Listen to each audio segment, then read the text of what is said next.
Hello, hello. Welcome once again to another edition of Quoth the Raven with Sprite Raven. It's Thursday, February 25th. This is your 33-year veteran writer, artist, editor, and publisher of comics, science fiction, fantasy, horror, and role-playing games. Here to talk about comics with our good friend, colorist Captain Color himself, Chris Hall. Hello.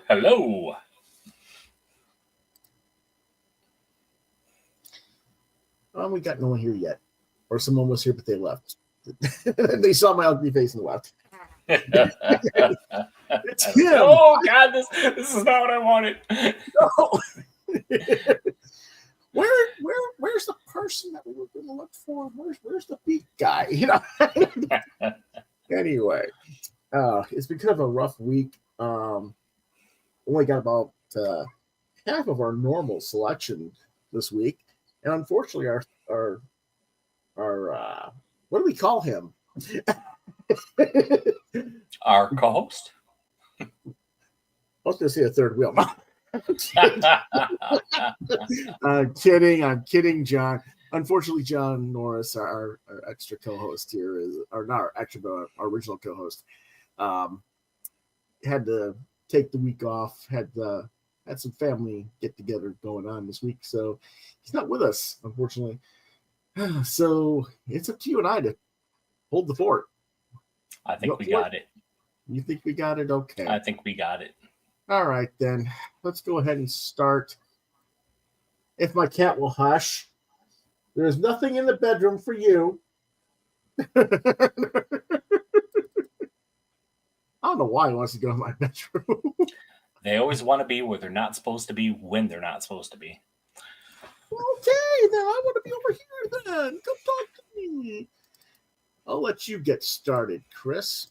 Alrighty. So, I randomly found this one, and it turned out to be a winner. So, this is Let This One Be a Devil, #1. It is $4. Publisher Dark Horse Comics, writer James Tinian. Joey Joe. Oh, hey, Joey Joe. And Steve Fox. Art is Peter Kowalski. Colors Brad Simpson. Covers by Gavin Fullerton, Peter Kowalski with Simpson, and Max Fiumara. Lettering by Tom Napolitano. Editors Greg Lockard, Daniel Chabon, Chuck Howitt-Leese, and Foster K. Cuppins. Genre, fantasy horror, released February 19, 2025. And what it's about. In the early 1900s, Henry Naughton returns home to the family farm in the swampy pine barrens of southern New Jersey. One night, he encounters a strange predator stalking the woods. This sends the young scholar on a research project that uncovers the legend of Mother Leeds and the terrible birth of the Jersey Devil in 1735. James Tinian IV, Blue Book, Something is Killing the Children, and Steve Fox, Dark X-Men, All Eight Eyes, along with Peter Kowalski, Bloodborne, and Where Monsters Lie, bring the Jersey Devil to life in a supernatural tale of horror that peels back the unknown layers of history and reveals local monsters and universal terrors. So, what I thought. So, in January 1909, Henry Naughton and his mother hear a commotion outside. Henry's mother, worried about their chickens, tells Henry to go check on them. With rifle in hand, Henry braves the bitter dark night, and what he finds terrifies him to the core. A demonic horned beast amidst a massacre of blood and feathers. This is a story of the Jersey Devil mythology, and if anyone has watched the show lately, they know that I love cryptids. So this was right up my alley. I came across this randomly, and of course, with my being a horror fanatic, it intrigued me. The story is instantly engaging and accessible, getting right into the action without what's out there in the dark catch. The line art is very nice and lends itself to the feel of the story. The coloring, while serviceable, was way too much of the same browns and tans, broken up only by the blue tint of the snow. Everything kind of blended together in a mash of sepia. I get what they were going for, which was that drab, oppressive feel, like, in the film The Witch. But it just could have been done way more effectively here. And Brad Simpson, who is an amazing colorist, has done it more effectively in other titles. Overall, I really enjoyed this first issue, and I am looking forward to the next. What I thought, I initially had skipped over this particular book, wasn't going to read it. But then Chris told me he was interested, so I said, okay, I'll give it a look. I tend to concede with Chris on the coloring, as that's his realm of expertise. But I don't think it was just the colors that were an issue. Peter Kowalski has done a lot better art on other projects in the past as well, in my opinion. Doesn't make this art bad per se, but it was noticeable to me. It looks very much more like a brush inked with heavier line weight technique in this book compared to Kowalski's work on, say, for example, Bloodborne or Join the Future, where there seemed to be more variety of line weight, which I felt gave his art on those books a better level of depth perception in the line art. Now, I did go back and relook at that, and it's not as bad as I remember it. The difference isn't as much as I was thinking it was, but it is still there. Simpson's colors did not necessarily help in that regard. I do agree with Chris on that. But Brad colored Join the Future as well, and there was a lot of good coloring there. So I think it was some deliberate choices being made by the whole of the art team, and not just one aspect being so called off. Chris, you forgot to give me your rating, so I got you as blank 5. What was your actual rating on the book? I gave this a 4 out of 5. I really actually enjoyed this. Okay, you gave it a 4 out of 5. I gave it a 3 out of 5 because I was thinking of what I was thinking from Join the Future, and it wasn't as good as art-wise as Join the Future. So there is that. Here's some of the artwork, though. And, it's not bad. I don't like the lettering for the scratching sound on the first panel of page 1. You almost don't, you can see it's there, but it should kind of like be in red or something to really stand out, I think. Yeah, it should be outlined in red or something. Because it's just, you can't hardly see it against the darkness of the background. I also thought there should be something, when I first looked at the panel, I thought the woman, his mother, who was just peeking behind the door.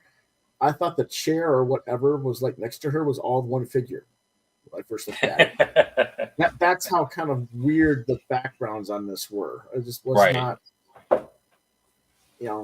a lot of heavier black weight on this, as you can tell, which is not a bad thing, again. But if you were to compare this to the Join the Future, there's a lot more openness, a lot more brightness to it. So I guess, like you say, a lot of it is to do with the drabness of the coloring.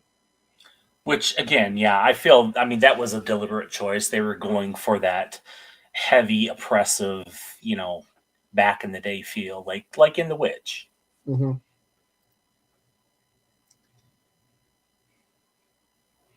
And then we got the next page where he finds the hens or chickens or whatever, what's left of them.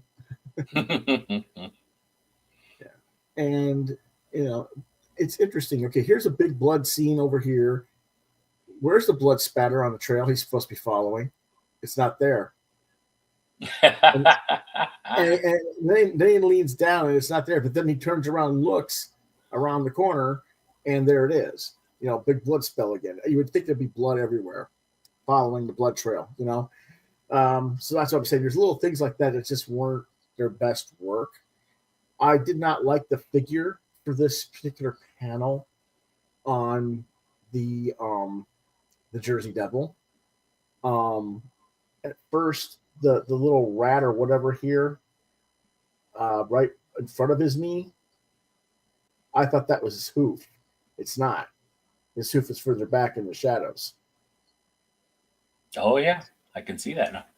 And but Joey now, Joe. Oh, go ahead. Yeah, they definitely Joe did that on purpose. Okay, all right. But yeah, it's a little bit. I wish they had not put that, whatever that's supposed to be. I guess it's a rat or a 10 or something. Stone, I don't know. Stone, yeah, it just looks, it throws the thing off a little bit because you can't tell if that's supposed to be the foot or not, because the way they colored. That being said, though, I do really like that character design. Oh no, I like the character design. I just don't like the way that one thing looks. It just throws it off as far as the figure. Yeah, the figure itself. The setup, yeah. Normally, like, okay, you got the face. In the Join the Future, this cheek that has the scratchy cheekbone line, that would not be there, which would make that look a lot clearer, and you wouldn't have that weird scratch on the open side of the collar that doesn't really do anything. What's that there for? Some of the other things around the neck of the scarf or whatever would be a lot more clearer than what this is. This looks like it was, like I said, this looks like it was brush inked entirely, whereas I think it was more nib work on Join the Future. I do love the last panel, or not the last panel, but the last page where he's going up the trees and then leaps across into the night. I thought these were really well inked pages and created a nice depth perception in that. But again, you end up with, he's standing in the snow and he just shot the thing. Where's the blood? Well, maybe he missed. Yeah. Well, he probably did miss, but I'm saying there should be some blood somewhere around in the snow. Right. Yeah. So it's a little bit things like that. That's why I gave it a 3 instead of a 4. Damn you and your editor's eye. Okay, but yeah, I don't know. I mean, it's not like it's a bad comic by any means. It's still enjoyable. Okay, let's go ahead and move on to the next book, which is Beowulf, hardcover for $19.99. Publisher First Second Books in Macmillan. Writer Zach Weinersmith. Artist Boulay. Genre fantasy children's literature. Age rating 8 and up. Released March 21st, 2023. What's it about? Listen, hear a tale of mallow munchers and warriors who answer Candy's clarion call. Somewhere in a generic suburb stands Treeheart, a kid-forward sanctuary, where generations of tireless types have spent their youth making merry, spilling soda, and staving off the shadow of adulthood. But one day, these brave warriors find their fun cut short by the nefarious neighbor Grindel, who can no longer tolerate the sounds of mirth seeping into his joyless adult life. As the Guardian of Gloom lays siege to Treeheart, scores of kids suddenly find themselves transformed into pimply teenagers and sullen adults. The survivors of the onslaught cry out for a savior, a warrior whose will is unbreakable and whose appetite for mischief is unbounded. They call for Beowulf, a modern middle-grade graphic novel retelling of Beowulf, featuring a gang of troublemaking kids who must defend their treehouse from a fun-hating adult who can instantly turn children into grow-ups. I just think that's an awesome theme or concept. I don't know. It's books like these that make me regret having been away for nearly 2 years on the podcast. This book deserved it to be talked about more when it first came out.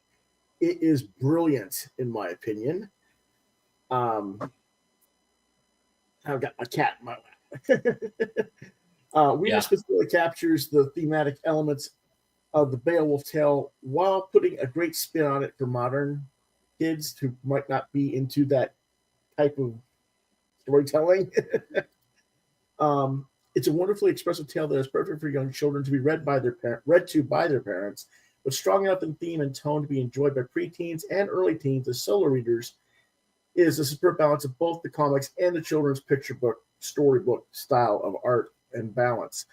Bellay's art is absolutely stunning. The book's only $19.99 for a hardcover with an amazing gloss jacket finish, which I'll show you in a second. This is a steal, folks. You owe it to your child, your niece, your nephew, your grandchild to go get a copy today. 5 stars plus is my rating. And unfortunately, Chris is going to disagree with me. But this is the first time in Quoth the Raven history a book has received a plus. And John, our resident kids comic specialist, is missing it. He's going to be going, why? Why didn't you save this for next week when I was here? That's what you get for picking your parents from me. I'm kidding, John. I'm kidding. But anyway, you can't really see the gloss thing here. So let me go ahead and see if it'll show. See how it gloss on the figure on there? That's nice. Yeah, I like that. Yeah. And the actual Beowulf reflects in gold too. Very cool. On the dust jacket. It's like, that is really nice, you know. I'm going to show some of the artwork as well. Not just on the screen here, but on the book itself in just a second. Now, this book was done entirely digital, apparently, in a pencil type tones and stuff like that. I was very surprised to find that out, but it's black and white, as you can see. Very cartoonist, caricature style, kids fantasy book, like you would get in a normal kid's picture book, but done with little in panels as well, as you can see. So it's a combination of the two. I like the variations of techniques and styles that the author is or the artist is using, at the author. He can jump from like a kid's book in the top panel left to a kind of a chibi manga in the bottom panel left to a, I don't know what you want to call this. I forget the name of the style of this off the top of my head, but there's a specific style with the giant teeth for the one guy's face. Yeah. I can't. It's familiar, but I can't think of what it's called. Yeah, it's a type of caricature style. Yeah. And it's just beautiful stuff, though. I love the rendering from all the different things, but that might be one of the reasons why you don't like it, because it is kind of all over the place in that regard. Here's another one that's kind of manga but chibi. Definitely very chibi. And John is in the comments. Ah, he is. Yes, he is. Good evening. He made it after all, and just in time for the plus. Okay, John, get your butt in here. I'm going to send you the link.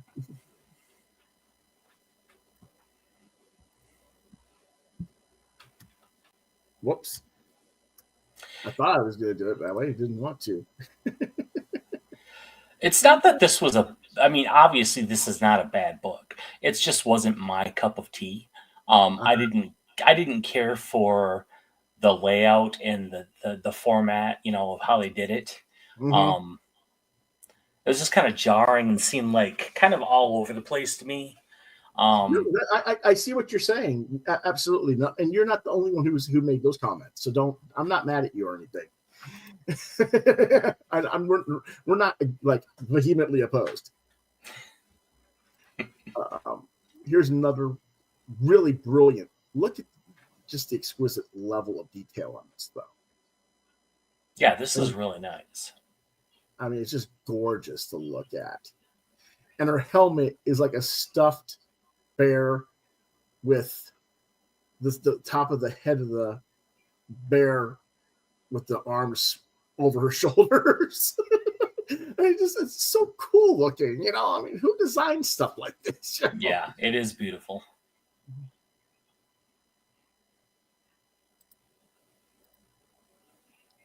And I can't recommend this book enough. This is the enemy, the Grindel. And it does look like I don't know, some sort of weird, you know, like Nosferatu type monster. Yeah, absolutely. His fingers like long and elongated, and his wrist is like dragging on the ground, or his fingers are dragging on the ground. It's an awesome character. But look at the size. He's got this really tiny nose, these long spectacles in the back because his ear's so long and so far back. This is cool looking. And she challenges him. He's got the narwhal.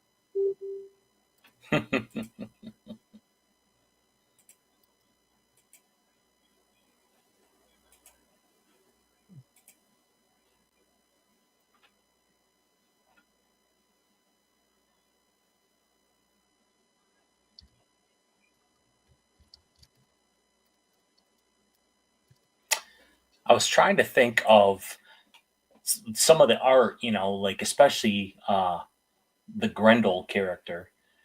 It's almost kind of reminiscent of Shel Silverstein. Mm-hmm. Absolutely. You know, and then you get to see him again, like a big thing on the right there. It's just, you know, a really awesome stuff here.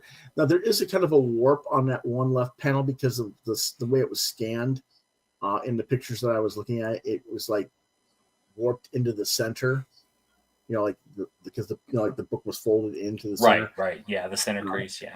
Yeah. So that's why it looks like that. But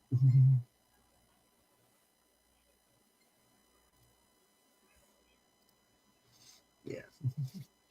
All right. Whoops, that's pretty much all that was of that one. But let's take a look at it from this perspective as well, if we can. Oh, I like that it's hardcover too. Oh yes, that's what I'm saying. For $20 hardcover, you can't possibly tell me this ain't worth your time. I mean, here are some of the parents and adults. I mean, they're just so goofy looking, you know. Mm-hmm. Just gorgeous design work. John will be in a few minutes, I think. There again is the full size page of the Brindle. And he looks like a golem, and he's after the kitties. He's after the little everything. Yeah, I'm going to tear you apart and eat you. And make you adults. Kitties became cats. Piglets became pigs. Calves became cows. At mere touch of this evil thing.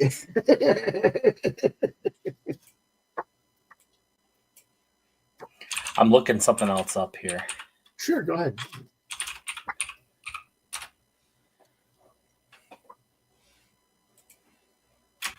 Well, I just love how some of it is storyboarded and some of it is more like a regular children's book. Yeah, it's very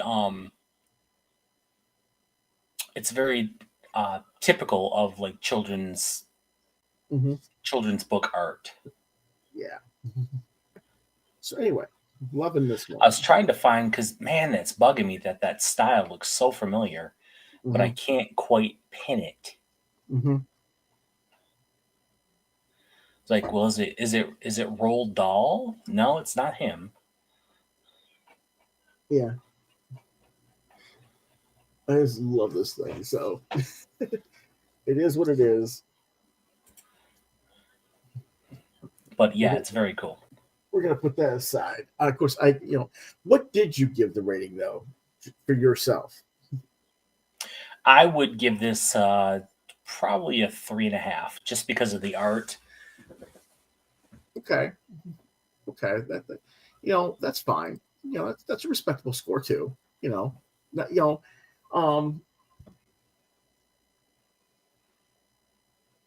don't know how much of it did you read. Did you read the whole thing or just part of it? I didn't read the whole thing. I got probably about halfway through it.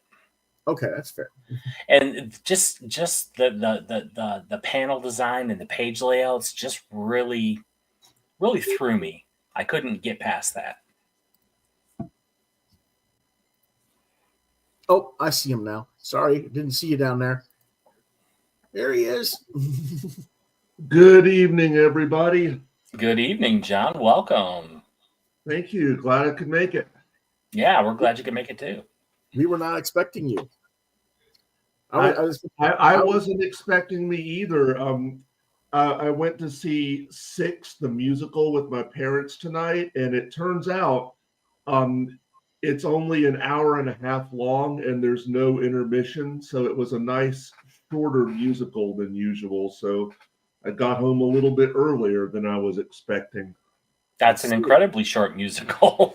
Yes. Oh, but it's good. They pack a lot into an hour and a half. That's good, yeah. So, how much did you actually hear of the review? I literally just came in as you were giving it the 5-star plus rating. Okay. Did you see any of the artwork or anything? Yes, a little bit of it. Do I need to show it again? Or do you want to wait and stop by and actually look at the book in person? You can show it if you want to. Well, we've been showing it for the last, 5-10 minutes? What do you think of the artwork, John?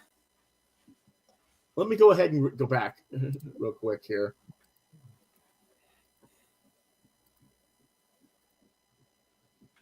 All right. Here you go, John.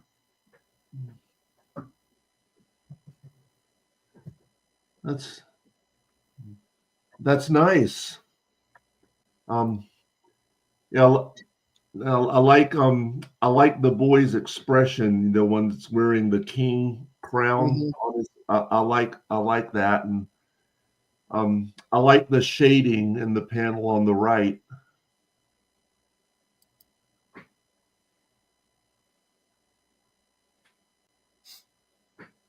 Yeah, this is almost chibi style. Yeah. Yep.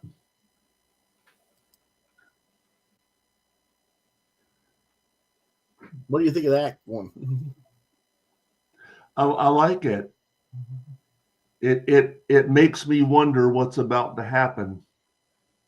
Well, the story is about these kids that are trying to keep their childhood alive against an adult who has the ability to magically turn them into adults. They lose their childhood immediately. Oh, wow. And there's the adult. He's called the Grindel.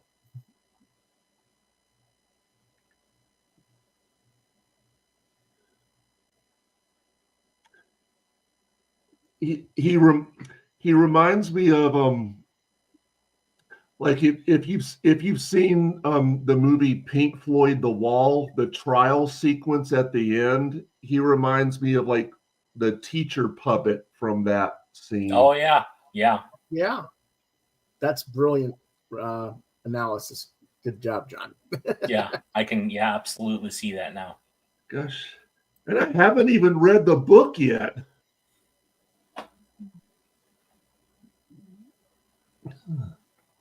Well, $20 for a hardcover, man. You can't beat that. So. Nope. Okay, next book.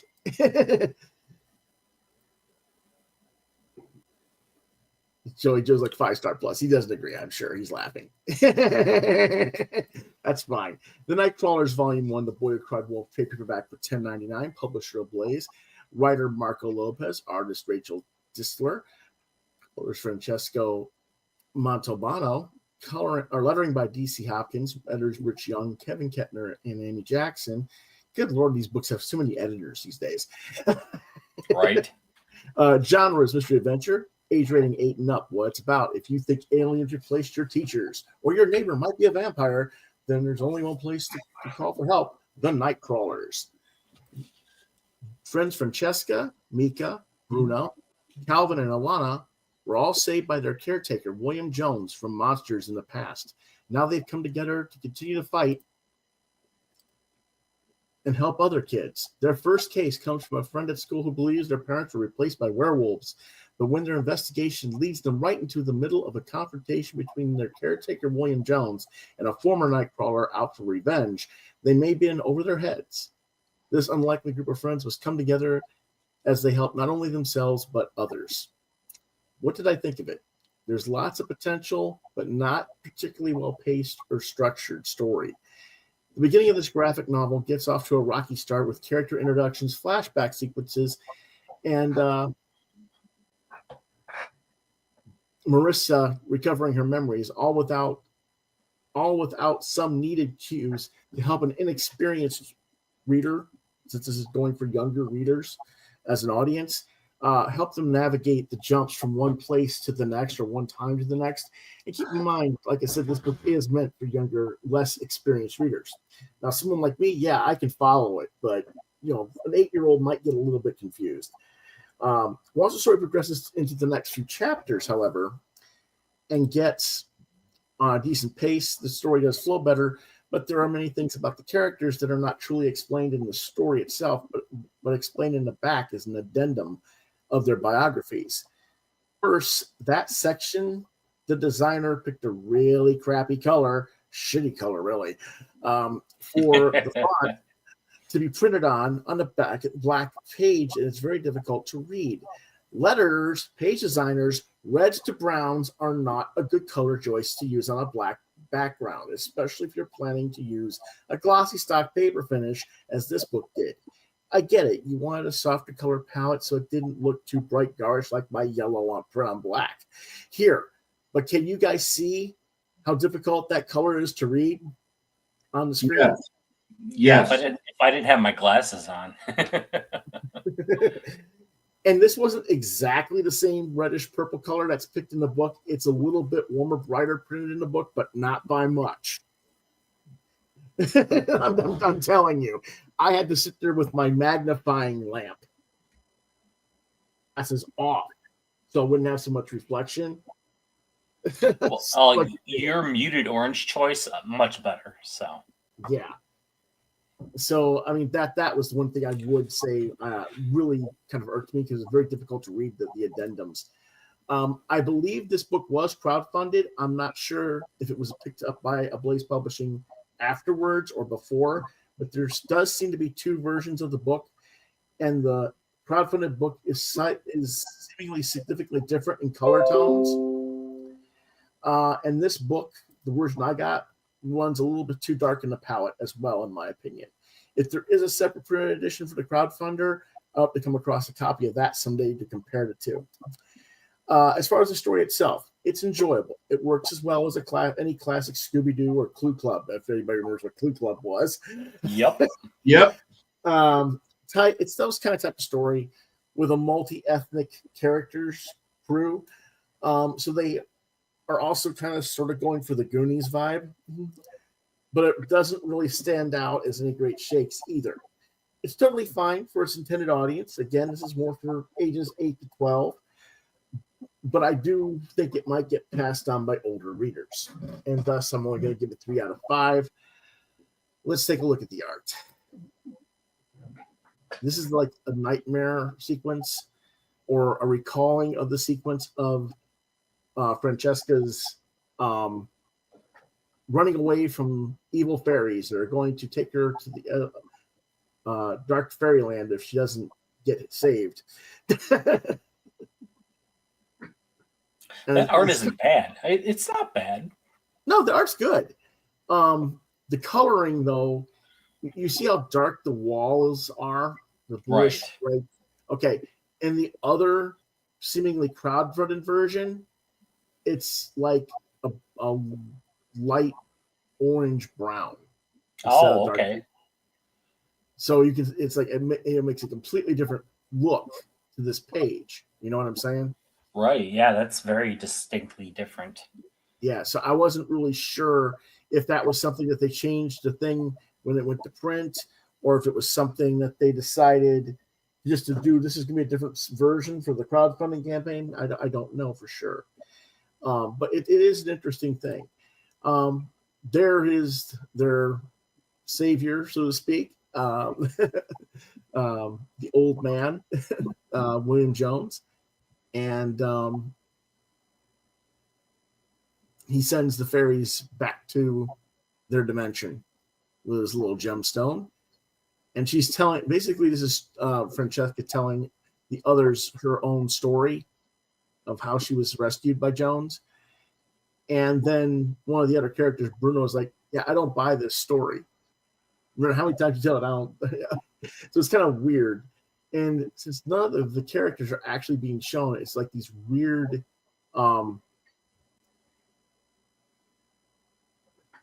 caption boxes, rather, not balloons, with each character. And we haven't even met the characters yet. So that's a little bit odd. I do like their treehouse, though. Yeah, the treehouse looks cool. But this seems a bit wordy for, kids, young adults. Like an 8-year-old, that would be a slog to get through. I don't know. It's, I don't think of it that way myself, but then again, I was reading Tolkien by 10, so. Right, yeah, same here, yeah. But for a typical 8-year-old who has the attention span of a gnat. Oh, come on, they're not all that bad. Well, today they have the attention span of a gnat because they had another 40 years of de-evolution from watching television. Right. I can't, I don't know. What do you think about that notion, John? Oh, and social media. And social media, yeah. Yeah, he's talking about Beowulf there. Doesn't that plot kind of sound like Kids Next Door cartoon? I don't know if he's talking about Beowulf or he's talking about this. He's talking about Beowulf. Oh, okay. I don't know because I never watched the Kids Next Door cartoon, so I don't know. Did you watch that, John? I watched some of it, but then again, I didn't really catch the plot of Beowulf, so I'm not sure how to answer that. Okay. Here's one for Chris to read. All right. 1,000 Storms, number 1 through 4, $1.99 for number 1, $2.99, or as HC Collected Edition, 144 pages, $24.99. Publisher is Magnetic Press. Writer artist Tony Sandoval. Originally released as a digital exclusive in May 2021, HC released August 17, 2021. Age rating YA 14 plus, according to the publisher. Raven would say possibly 16 due to some nudity. Well, there's one piece of nudity in it, which was kind of shocking at first, but so what it's about. Lisa is a lonely girl who enjoys wandering nature and collecting odd bones and pebbles. The other kids think she's kind of weird, maybe a witch, and they avoid her. When one day she discovers a tree that allows passage to a parallel world, she finds herself in the middle of a demonic invasion plot, faced with saving the very children who ridiculed her. It's one thing to be accused of witchcraft by mean kids, but it's something else entirely to get your heart broken. Yet when the other kids discover the tree and set loose the Demon King, Lisa knows it's up to her to stop the invasion. So, 1,000 Storms is a story of Lisa, a peculiar white-haired girl who's given to flights of fancy and imagination. living with her strict godmother and nosy stepbrother because her mother has passed and her father, who is mysteriously absent. She spends as much time as possible outside to escape her life. Uh, her encountering the tree. Oh wait, she encounters the tree, and through it, the ancient evil that resides in the other world hurls her down a path of self-discovery. Will she discover her destiny or be consumed by the evil demon? All the while, she's navigating the complexities of just being a girl who's becoming a woman and all the perils that can bring. This is a fantastic coming-of-age tale with fantasy elements surrounding it. There's a lot of metaphorical elements happening. Some are obvious parallels to the hurdles and emotions of a young girl growing up and becoming a young woman. Some are still a mystery to me. I didn't quite get all of them, but I'm sure they're there. The Norse fantasy trappings are enjoyable, though sometimes confusing as to what purpose they serve in the story or what intentions they actually have. This may simply be a lack of knowledge on my part. Overall, I very much enjoyed this and am compelled to find other works by Sandoval. What did I think?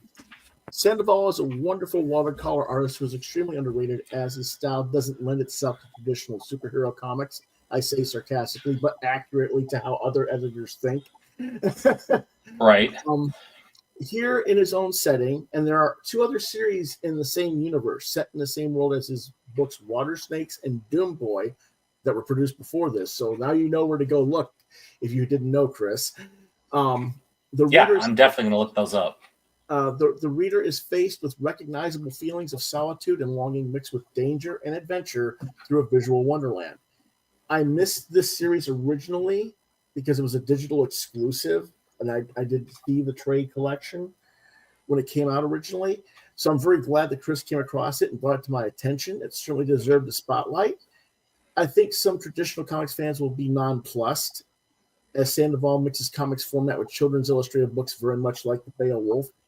But it is reasonably well executed, and it's not like we haven't seen the same kind of design style before from Jeff Lemire or Dustin McGuinn, who do very similar things. Again, Chris, you didn't give me a score. I'm giving this 5 out of 5. Okay, you're giving it a 5 out of 5. I'm going to give it a 4. I might even score it higher if I ever get a physical copy, because I want to see if it looks better printed in a printed edition rather than seeing it in a digital format, how that translates.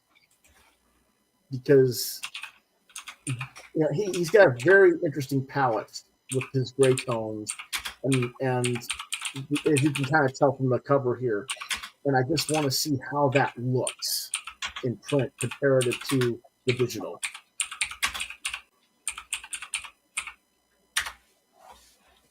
So let's see. This is what some of the pages look like. Go ahead, Chris. Talk about it. I mean, it's just it's gorgeous. I love the artwork. I love it's very whimsical. The color palette is very fitting, and I'm a sucker for watercolors. So, I just absolutely love it. Mm-hmm. Now, technically, this scene right here, where she's going through the water, I couldn't tell for sure if there was a little. I guess she still got her clothes on at that point. She does, yes, she does. Yeah. The reason she's nude in one scene is because she has to take her clothes off to let them dry, basically. But it was kind of weird that they showed it. Yeah, very weird. I was like, by this point, you're thinking that she's like what, 11? Yeah, she's like a very young, teen at the very oldest, right? But then you find out later in the story that she is older. So yeah, it was like very, which makes you go, huh? I didn't need to see that, Right, exactly. I was like, whoa, what? Yeah, so I did not put that scene in our samplers for what I hope is a very understandable reason. But this is which character is this? This isn't the Demon King itself, is it? You're not showing it. Oh, I'm not. I thought it was. I'm sorry. This one. No, that is not. That is That is Lisa Mm-hmm. as she transforms. She That's transforms into this creature. Right. She transforms into the what do they call it? They gave it a name. I don't remember, but Shoot, I don't remember what they called it. But it looks cool though. I mean, Yeah, I really, like, and some and of this the is names, some of the names and the creatures, like from, like, I consider myself, pretty decent in Norse mythology, and I didn't get all of the references. Mm-hmm. Yeah, I mean, I just love this stuff though. It's really cool. Yeah.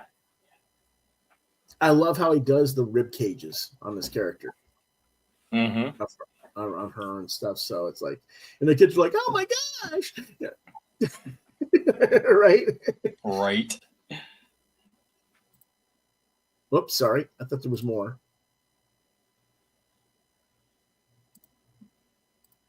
Okay.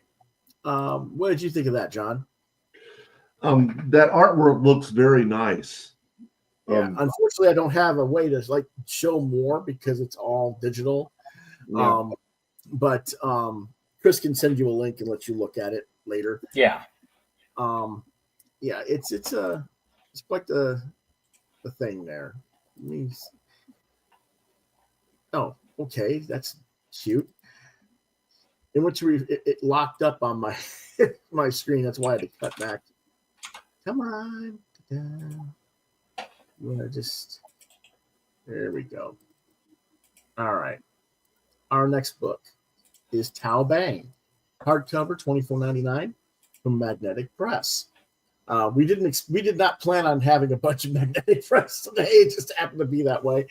The writers are Daniel Bequer and Olivier Mateen, translated by Dan Christensen. Artist is Didier Cassegrain. Lettering and production design by Chris Northrop. Editor by Mike Kennedy. Genre is family adventure. It's mature readers for 18 plus because there's nudity and it's about pirates and brothels and all kinds of stuff. So it's definitely an adult storyline. I wish I could have found this one. Released May 31st, 2023. What it's about. Alora's business has been in free fall ever since the dragon chic Ad Arfax opened a competing brothel nearby. So she sets out with ruffian Norden to find the Isle of Mermaids, whose siren song should bring in the customers and put her back on top. But the journey is wrought with fantastic dangers, not the least of which is the Amazon pirate Tao Bang, who is an old acquaintance of Norden's, now in the employ of Ad Arfax. What did I think? I got this book on a multi-book Kickstarter deal a while back in 2023, promoting Cassegrain's work. This is a French comic translated to English, and it certainly has all the trappings of the French fantasy adventure comics genre. Bold, busty women with attitudes, a brawny, badass partner to back the lead woman up, and comedic sidekicks. If you guys know what I mean by Korra from the Avatar series, Yep. was a pirate running a brothel, and we were trying to match Pirates of the Caribbean, then they hit the target pretty damn well, I gotta say. Because it is a mature reader's book, there is nudity, there's sex, some heavy violence. I obviously can't recommend it for younger audiences, not even for the fans of Korra, but it is quite the entertaining romp and definitely worth one's time to seek out if you're an adult fan of the fantasy swashbuckling adventures with a touch of the risque. I'll give it 4 out of 5 stars. And I'm going to quickly show you that this one has that same kind of reflective. Oh, that's a nice looking book. It's a little bit thin, but and there's the back cover. Now there's your nice bust shot, right? Right? Yeah. You got a nice little rear derriere action going on there. Well, it's the rear of the book, so. Yes. There you go. Perfect. All right. Now here's some of the interior art. And they're just sailing into the what do you want to call it? The Port? Pirates Cove, and where the actual escape is.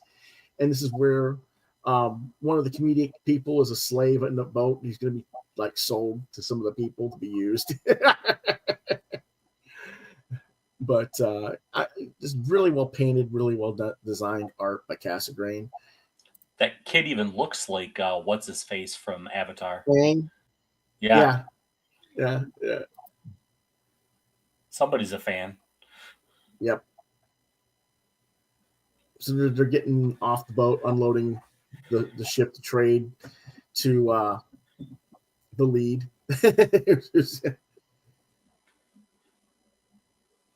Her assistant, her demon dragon person, is there to say something to him and scare a bejesus out of him, more or less.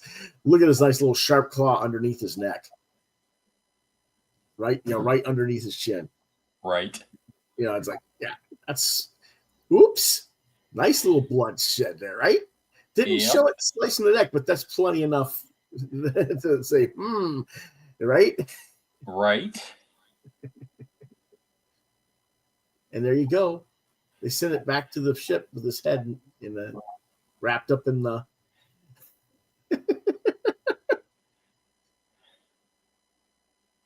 So, kind of like that.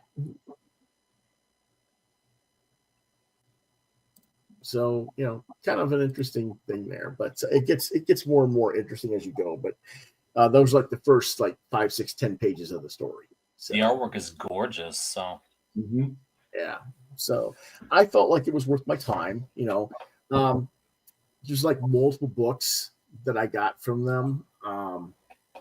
I don't remember. We're going to go through more of these as we go because I got 5 or 6 books from Magnetic and one Kickstarter. So, I never got, this is all my books that I didn't get to read back in the day while we were gone. So lots to talk about. Let's see what else we've got. Oh, we've got Warbirds. Trade paperback, $19.99. From publisher Dark Horse Comics. Writer is Jeffrey D. Wessel. Art, lettering, and cover by Steve Parkhouse. It's black and white with gray tones. Color cover, but the interior is black and white. Editors, Philip B. Simon, Jody Koo, and Rose Weitz. Genre science fiction, released March 22nd, 2023. What's it about? War machines in love. 2 renegades AI minds want to make conversation, not war. When a bipedal independent robot soldier makes a unique connection with an injured flying drone, they flee the war zone they're in to seek lives of their own. But their military builders want to destroy them for obvious reasons. We can't have them evolving into something else, right? Right. Well, a sympathetic pair of humans tries to do what they can to free the errant bots from the military service. Steve Parkhouse, artist and co-creator of Resident Alien, joins writer Jeffrey D. Wessel in this thrilling tale of friendship and survival. What did I think? Chances are I wouldn't have bought this series if I were not already a fan of Parkhouse's work from the Resident Alien series. More fool I, because this book is really a nicely written story by Jeffrey D. Wessel, who is relatively new to the comic scene as a writer, or at least he was at that time. This was the first time I'd come across him.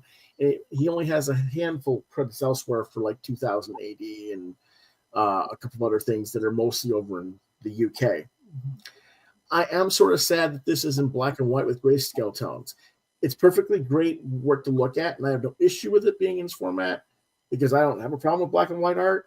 But I realize that many American readers, non-manga files especially, will probably pass on the book solely for it being black and white. And since it isn't a manga, it might also get overlooked by the manga crowd. Please don't pass over this. If you like good science fiction, or if you like the movie Chappie, this will probably be up your alley. The book is very clearly influenced by that film. A very similar plot, character relations. It's just that you have an AI romance between the drone and the R39X Walker bots thrown in, and how the duo connect to humanity and how the creators resolve the conflict is rather unexpected, much to their credit, the creators' credits, that is.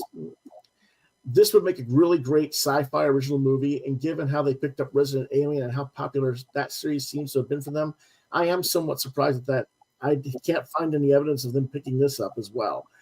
Lord knows Sci-Fi needs to start doing something to run reruns all the time. Highly recommend. Go ahead. Oh, I was going to say I agree, Joey. He just made a comment.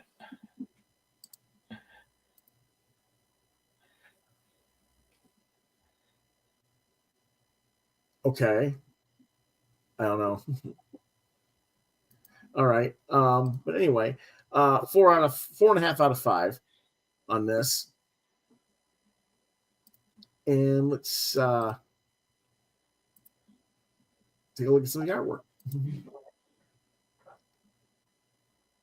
I did get a chance to look through this one. The artwork is very nice. But I just don't like war movies. I don't like war comics. So this was not my cup of tea. Mm-hmm. The story just did not interest me at all. So okay, fair enough. But you got what I mean. Did you get the point of what the romance side of it and what they were trying to do with the? Yes. thing? Yes. Okay. Mm-hmm. Did you read the ending? I did not get that far. Oh, the ending really makes it for you. I think. I think if you got to the end and see what they actually do with it, it'd be pretty cool. Well, I'll have to give it another perusal. Yeah, but yeah, I can understand why you might not, if that's not your genre, But yeah, like I said, the art's really nice. And that got me as far as I did get through it, but mm-hmm. the story just did not connect with me at all. Sure, that's fine. Sometimes, I think part of it is because the characters are from a different country and there's a lot of different language being used in this from that country. And if you're not familiar linguistically, there might be something lost somewhat because you're wanting to figure out what they're saying and what it means. Right. And when you get to that stuff, you kind of have to look at it and let the visuals tell the story and not let the lack of awareness of what the languages mean that much to you. If you happen to know what it means, I'm sure it gives you an extra level of interpretation, but really Parkhouse has to carry that. Right.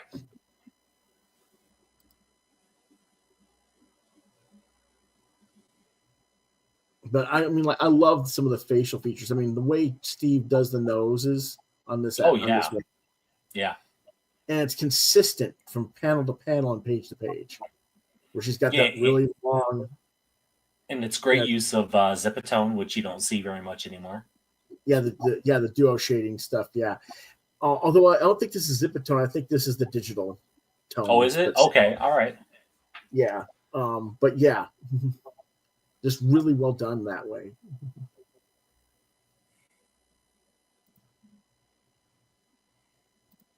And I'm a sucker for black and white art too, so. Yeah. I just love this is the little drone looking like a giant bug. Yeah, looking like a giant hornet.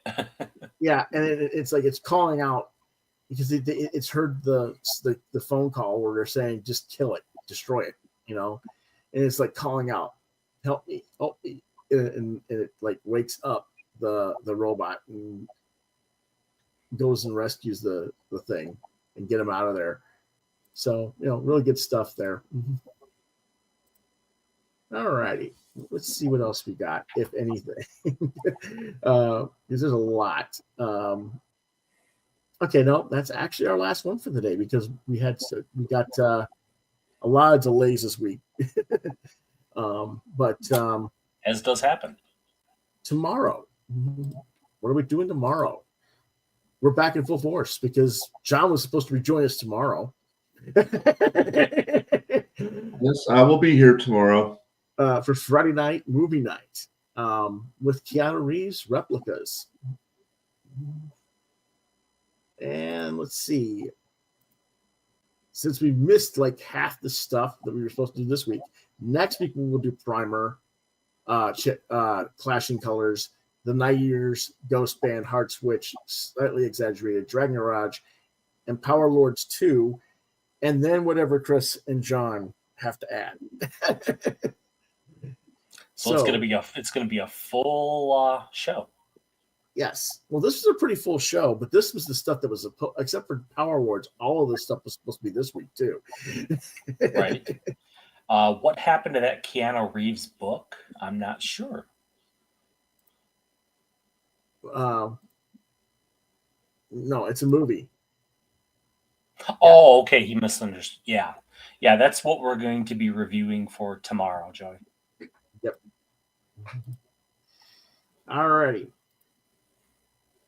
You can contact me on Facebook at Lewis.BrightRaven, on the Muskrat channel at Lewis BrightRaven too, on DeviantArt.com/BrightRaven. Here on YouTube at Quoth Raven Lewis BrightRaven. If you have questions or comments, email me at quothravenlbr72@gmail.com. And if I don't get back to you, you can always try lewisbrightraven@yahoo.com. How do you reach my boys? Let's see. Captain Color, it's Christopher M. Hall, 1973@gmail.com. And if you want to talk to John, it's Gray Figaro at hotmail.com. Well, the boys got to say for the closing for tonight. Hope you enjoyed the show. I'm sorry I came in late, but I'll look forward to tomorrow. So, quick review of the musical you watched tonight. So it was Six the musical, and which is a recent musical, and it's about the six wives of oh gosh, I'm drawing of Henry the Sixth. Oh, okay, yeah. And it's, who, of course, and they basically they tell their story, because their lives didn't end happily, and so they tell their story, and they're trying to see which one the audience will sympathize more with. Okay, that's cool. They realize, instead of dwelling on the negative, they ultimately decide, hey, this is our one chance because it's our show. This is our one chance to have a happy ending, and it's like, it's really, really energetic music. And it's only a cast of six.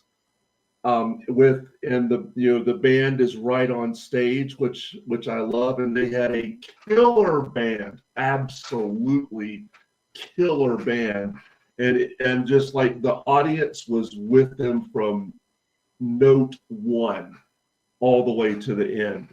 It was quite good. Very cool. Okay, Joey asked us a question. Has anybody been reading the book Stand Still, which is a comic book on issue 4? I have not. No. Okay, we haven't heard of that one. Send me a note, Joey, as to who the publisher is, and we'll look for it and see if that's something we can talk about. Put it on the poll list. Yep.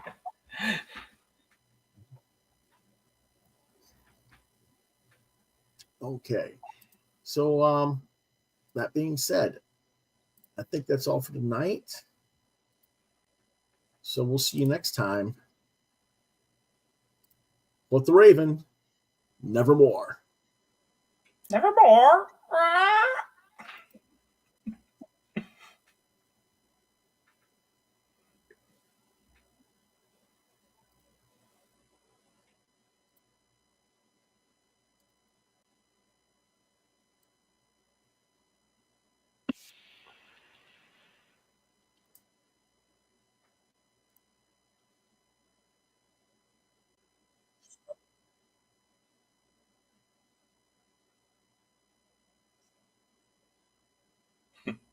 Stand by for technical difficulties.